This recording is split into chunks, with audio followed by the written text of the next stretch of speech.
Amma maal qortamu? Ay garuu maal jedhe? Dhaabachaa hin jira barsiistuu mul'achaa hin jiru. Ay daa'imni tokko gaafa haati aartiin gaafa dhaabbattiin garuu istee dhaabbattiin hin jiru. Taphachiisuun kokkolfisiisuun nyaata madaalamaa kennuun gaafa baay'oolojii irratti barannee ta'edha. Kanaaf jecha Practically sabun irratti ilaalaa gaafa hin dhalatu baay'ee beekama mukittiin nagalateeffatti. Ashamaa harka fuunee akkam jirtu kabajamtoota hordoftoota keenya nagaa keessanii fayyaa keessanii ani gaa nagaa kola galata waaqayyo dhibeen qabu gaarra geera. Egaa waa yeroo darbees immoo argitanitti obboleessa kootti rakkoo jiru haala jiru hunda himadheen ture. Dhufeen alaalee ture maatii keessas immoo isa wajjin kan nuti walii bilbillu isan naa bilbila haalaan irra jiru isatu na gaggaafata jechuudha. Yeroo darbe immoo akkan qofaa ta'ee fi akkan haala rakkisaatti deemaa jiru ittiin ture jechuudha. Maatii eeyyamsisee dhufeen si bira nan taa'anaan jedheera. Akkan eeyyamsisee dhufee na bira taa'u irratti walii gallee turre. Meebii immoo garuu maatiin isii diduunii waan danda'uuf isa shakkiin gara na taa'e jechuudha. Rammoo naa bilbileera dhufaara. Gammaala kennaan jedhuun beeku. Nan dhufaa waan jiru naasuuf nanaan jedhee garuu fiiliingii isaa akka laalletti waanuma gaariidha. Bilbilaan immoo nattaasa'uun barbaannee nan dhufaan jira naan jedhee jechuudha. Yaa fuulummaa ifaa wayitiin kan naasofsiise. Gaariidhuma eegaadha. Meebii garuu barumsa kee irratti miidhaa qabaa minaamin jedhanii isaatiin loluu ni danda'u. Tarii immoo maatii wajjin wal lolees immoo sababa kootti maatii wajjin walitti bu'ee dhufaa jira laati kan jedhus immoo shakkiin na bira jira jechuudha. Maatii mana wajjin illee wal lola malee qofaan teessu naan jedhee ture. Maatii wajjin immoo sababa koo walitti bu'aa laa kan jedhus immoo shakkiin biraa na bira jira jechuudha.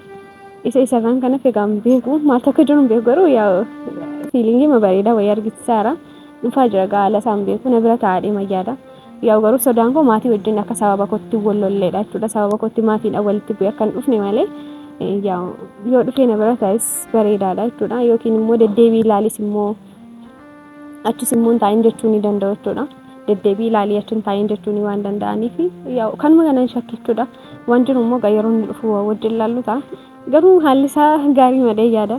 Akka gaarii naa ta'us immoo numa eegaa jechuudha. Yaa wanti jiru kanumadha amma inni as ga'utti adeemu jechuudha kan inni haasaa jiru.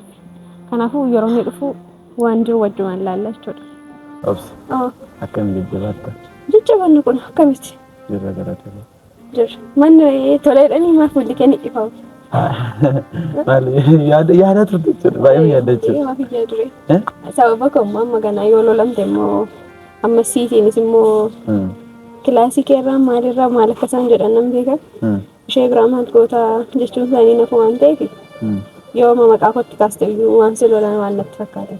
Jechuun meetil maal jedhutti yaadda? Ani immoo jechuun akka fuula keerraa rukutte yoo ta'e hamma ta'eef xiqqoo turiitii yoo akkasitti bilbilte dhadhaa fi garuu bira taa'uun hin danda'amu waan siin jedhan wayii natti fakkaata akka isaan. Maal garuu waan obse. Jechuun dhaqii ilaalii siin jedhu garuu bira taa'ii waan si eeyyaman natti hin fakkaanne gaafa akkasumas jedhama. Ay yaaleera man danda'u timeera. Jedhaniire. Qoyka bargaagge. Baay'ee yaaddatee jechuudha. Ani kosi qofaan barbaade waan biraa miti kun na bira dhuftuuf ishi maal jedha. Manni obse bargaagge xiqqoo jechuun nan dhaqee nan gaafadhee nagaan gaafadhee achi haaluma jiru kaa itti meeqa. Kuma wal faanaa sabnatti haasofsiisee amma hin danda'e hamma yaade hamma ati sanatti itti daddabalee mi'eessee. Qimamitti gootee. Yaa. Isheen amma riisaasisaan barbaadame bu'aasa. Innaa itti meera haala isaa mariiseera hundumaa xumureera. Beektee waan na gorsantu jira beektu keessatti. Sirriidha isheen rakkatteetti garuu bira taa'uun hin danda'amu. Barumsa kee irratti dhiibbaa waa'ee barumsa irratti tukirratti kaasan beekte maatiin immoo gaafa nama qabu barumsa irraa jalqabe beekte. Ikkoo sanaa galee kanaafuu biraan teessuu siin jedhan jechuudha. Biraan teessuu. Amma danda'ani kaa qoygaa jedhanii jechuudha. Koo maal jedhanidha barri. Itti meera. Itti mite koo maal jedhan biraan teessuu hin jedhan.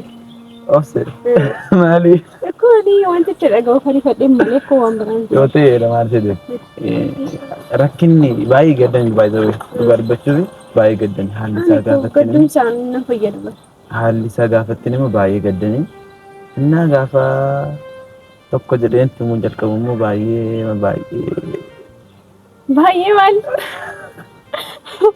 Wajib xiqqoo sedhatti erganii irra. Inni dangaruu jettamti. Ati biraan teessus hin jedhan. Isheen maaltummaa ta'uudhaan. Uffatatti qabadhuuti kanatti irra gijee badii.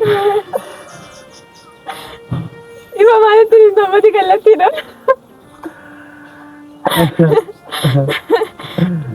Qayyitoo akka jiran maal godhaa? Maalin godhe innis fudhadha ka. Kana ani iyyuu san barbaadan fudhadha kan dee.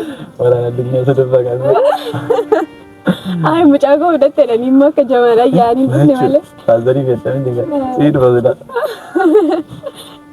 Ija waan saalan maamnutti nimta seera. Maal jedhe? Jireenya lafa kanarratti bu'aa bayii tokko keessatti jiru.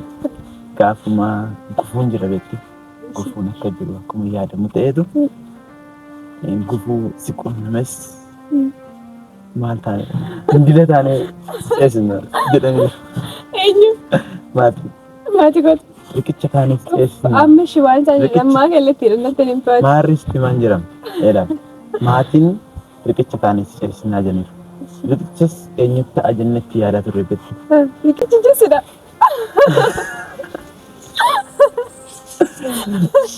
Ammati maal qortamu? Ay garuu maal jedhe? Dhaabachaa hin jira barsiistuu mul'achaa hin jiru? Ay daa'imni tokko gaafa haati aartiin aartii gaafa dhaabbattiin garuu dhaabbatti hin jedhe. Akkasiin dhaabachaa jirti. Mana inni deemnee ilaallachuu kaaffii achumaan dhaabachaa jirti. Edaa biroos immoo hin ciisu waan ta'eef hin ciisti. Ay daawwallaaf yookaan. Eenyu? Nama tokko. Eenyu namoonni ta'e. Haalaalaan qabaanis. Mucaan namni xiqqoosaa qabatanii koo qubni gana naasa'an. Egaa jechuun dubartii deessuuf jettu jechuudha. Taphachiisuun kokkolfisiisuun nyaata madaalamaa kennuuf gaafa baay'ooloojii irratti barannee ta'edha. Kanaaf jecha. Piraaktikaalii sammuu irratti ilaalaa. Gaafa hin dhalatu baay'ee beekamu ittiin nagalateeffatu. Sitinga? Baay'ee. Akkasii qullubsiistee gaa. Shamma deemisiin jedhanii waan deemisiin jedhan dhugaan itti maali? Sitan ma gogaa dargaggeessu. Sitti meera ammayyuu ko keessa waan siin galuu yuufse. Ko qaxxaa itti hin beekan yoon qostu neemanii hin beekan. Yoon akkoo simiti ishee mucaan keessa galee fi yoona utaalaa jirti. Hojjettee moo galee? Kana booda qofaan ta'utti. Kanaaf qofaan taanu jechuudha kana booda. Anis. Amma gaafa siirasitti gallu gaa. Kolleejaniiru garuu barumsa keessatti dhiibbaa akka hin qabaanne maal jedhaniiru. Haala rakkoo barumsa keessatti dhiibbaa maal qaba? Jechuun baay'ee na didanii turan garuu qofaa kee ta'uu hin qabdu jedhanii itti meera kaarraa gadi fageesseen. Akkoo kanaaf hin dhufta qaama seeneetu. Amma gaa obse. Jechuun egaa sapiraayisii wayii si qabdee akkuma jedhanii sapiraayisii chaawwallaalee yoo guddate suma dhufa miti waan biraa miti yoo guddate suma dhufa yoo alikoo riqicha ittiin irra uftu karaa mijeessaa hin jira. Innaa gaafa dhuguma isaa jechuun sapiraayisii isaanii qabadhee dhufe akka armaan gaditti si dhiyeessa garuu akkasiin dabbareetu jedhudha jechuun akka fo'achuuf qabda jechuun jedhee. Mungkin kami na mazarisi fazarisi wal berat harga daerah kecerate sayu masih mana jira tulani na siseni mazarin pribadi sih teragami ero darbe aku mah daun sarati aku masih muda cature ya atau ketuk kasa tulani na sababa na dia seni mau kesa ati dia ada ati barata ada ini ati mali ada banyak sabab era na dia seni era calat mau barumsa keerratti akkam taata maal naan jedhanii irra jaalatu garuu siif yaadaniiru yaadichi si biraa waan keenatti fakkaatu isaan bira jira. Kun kos irratti miidhaan qabu. Indoome sapiraayisiin si qabdee dhufeeru an akka hin deemuuf ton ta'e ati yoo koorsu jedhaniiru. Eessa? Waliin maati? Anatu moo? mana keenya bakka durii keenyatti deemna. Qola qabattee gooftaa jechuun akkamitti qoy? Maa jechuun akkamitti kottuudhaan isaanumtu? Si yaadaniitu ka da'umsaatti deemaa jirta. Da'umsaatti deemaa jirta. Kanaafuu ana si wajjin galaa? Maarree waliin gallee maatii kee faana jiraatta. Da'umsa kee haalaan kunuunsi gahaa si taasistee harmeenillee. Qoy lakkii akkamitti akka jechuun dura maaliif hin beekamu maal gochan deebi'an?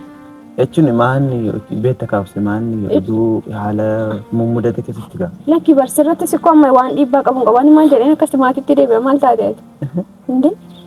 Ani kana yaan jechuun ani barbaade akkati dhuftee na bira teessuu keessatti immoo dhiibbaa qabu hin qabu nama barbaaddan hojjettu hin qacaranna ati na bira taa'u qofa jechuudha ga'eenki amma nan jajjabaadhutti. Beekem. Yoo neeyyamu ta'e. Akkanaan alaan akkamitti maatiitti maarree obsisti meera. Siif tokko kanadha. Irra caalaatti. Ikkoo kanaaf shimaa jedhani. Kootu Kootu maaliif hin dhaqa? jechuun deebii bakka jechuun si gargaara. Si hubanneerra si barreerra. Nu taraddeera si taraddaaneerra. Sin jedhaniiru kanaafuu kootu sin jedhaniiru. Qooti kootu na bira taa'innaanii obseenaa galtettee maatii kadhattee. Lakki jechuun akka ani bira taa'uun kadhadhenis. Jechuun haala isaatti obseen dhuftee galtettee gaafattee neeti. Lakki ilaa ani hin gaafadhe. Aqeeni bira taa'a isheen da'umsa jala geessetti qofaadha waan ta'eef na ishee gargaaraaf maani barumsa kootti fufaa jedheen gaafadhennaan anis baay'ee yaada gaarii kan hin qabu yaadachuun yaada gaarii kan si qabee dhufu akka ati galtudha. Yennaa isaan immoo hunduu naan jedhan baay'ee natti toleera jechuudha. Kanaaf akkamittiin gala reen amma deebi'ee manatti akkamitti maal jedheen gala? Maatii keedhaan obse. Yoo ta'anii yoo reefa waan jiru hin beektaati. Yoo ta'eyyuu maarree nama amansiisamee bakka xumuraniiru. Wanta xumuramaadha. Jechuun atama da'umsatti deemaa jirta miti kunuunsa adda addaa si barbaachisa. Dubartiin deessu tokko immoo wanta gaarii nyaachuu qabdi, wanta gaarii hojii hojjechuu hin qabdu. Waan baay'eedha jechuudha. Ajaalaa beekta jedhee yaada. Maazarii irratti illee waan agarteettuuf jechuudha. Na kanaafuu yoo galle bareeda jire ani si barataa'u yoo galle akkam jedheen galaadha maal jedheen akkamitti isaaf yaaddee maaf yaaddoftoomse si xumurreerra bakka. Si xumurreerra jechuun jechuudha akkamitti deebi'anii akkas taasisanii immoo galinaan jedhaan. Inni sirrii ala akka saayikoo maatiitti bu'amee akka yaada hin taane dubbatameef nan beeka. Jechuun yaaddeen isaaf rakkoon qabu. Atumta ishii jedhi malee isaanis ishii jedhaniiru. Ishii maal jedhanii moosa? Maal jedhan? Inni rakkoon qabu bakka jechuun yaada darbeerraa wanta darbeerraa hubatameera. Kana booda ati mi'amta. Isheen amma dubartiidha akkuma koodha. Harmeen baay'ee jechuun harmeen waan irra ga'e beektamni yeroo darbillee jechuudha. Da'umsa argitee tattis. Innaa waan akka kanaa mucaa koo daa'ima koo irra gahaa jettee irra caalaa kan murteessee ishee dhabeette. Kanaafuu ati maal taate obse ati koo amma da'uutti jirta. Ani koo akkamittiin deebi'aa dhabe akkamitti? Deemna kaa? Deemna. Ammuma moo sayyuu? Amma ani koo har'a jalqabumaa fataa si gochuu jalqabe. Arati fayyaan qabdu. Sifuree fuufi sifuree deemuufi. Koo na fudhatee nama na galtaa. Yaa. Koo yeroo akkamitti deeminaan jedhana. Maal taate jechuun baay'ee maanni. Yeroo faaziriyyoo dheekan billa godhe mana keessatti. Maal jechuudha? Wantoota iyyuu sababa malee najjeesan maal taateeti? Koo shamma akkamitti qoy akkamitti toleedhanii walii galanii irratti bara bitaanatti gale moo sobaan jirtu miti garuu. Maal taate obse? Waan hin qalladdeef miti. Waan hin qalladdeef miti. Jechuun wantichi koo nama jechisiisu bara akkamitti gale. Inni sirriidha ta'eetu obse rakkoon qabu. Siitu murteera jechuun maatiin kootu. Kuna amma yoo rakkoo guyyaa tokko na bilbilanii hin beekani eessa jirta jedhanii hin beekani akkamitti beekna. Haala keerra hin beekani gaa. Haala kee immoo natti himatti waliin haasofne miti. Waliin haasofne jechuudha. Wanta kanaa gadi iyyuu kan yaadne ana qofa akka deemuuf jechuudha. Garuu bakka mammaa lamaan keenya hin deemne jechuudha. Manatti. Yaa. Ilaa garuu jechuudha waan tokko qoosaadhaan naamnaan jette nan hin beeku. Maal akkam ta'u hin beeku. Ayoobse. Akkami. Namichi. Qoy lakki maka beekucha ani waan jedhu qabu. Maarri deemnee ilaalla. Dhugaa siin jedhee na maazar jechuun har'a natti hin deemu iddoo maazariin natti hin himne kanaan dura seeraan haasofnee hin beeknu beekte inna jechuun mucaan koo amma kana rakkatteetti seenee dura koo gaafa isheen manaa baate waan maquuftee jechuun jireenya ishee fi guutee of dandeessee waan baatee kanaaf aartee turte beekte maazariin sitti kanaaf ammayyuu isteen ofiinaan jettetti dhugaa dubbachuuti.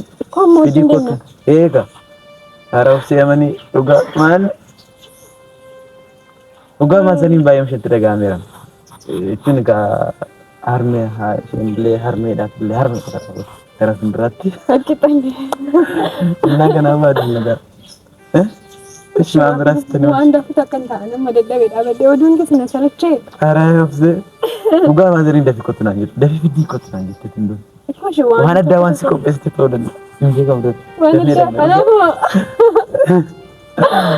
Dafii kan hin deemne. Ishi ammayyuu jechuun qaama amanteetti. Kanaafuu beekama meeshaa mana kee dhaqnee. Ana amma dadhabee kaayyuu yoona waan tokko tokkoon sirreessaa galiitii isaan booda rakkoon qabu siin bilbilaan dhufta. Wayya. Akkas wayya. Garuu maazanii dhiisnee wiinaan jettee maalan godhan. Kanaafuu akkam goonee. Itoo meeshaa fuudhee walumaan. Ammoo gurree moo ammoo waan sirreessee. Maazaniin baay'ee masafteessi taateetti. Seegaatti. Waan sirreessinee mana. Maali mana achi gallamati fuunee deemna. Ishee amma maalin jedhamee maazariitiin? Maazariin anuma maal jettee hojii wayii qabatteetti deebi'een dhaqatteeni dhuftaa jechuudha. Amma gara mana galii. Nan dhufan boodatti.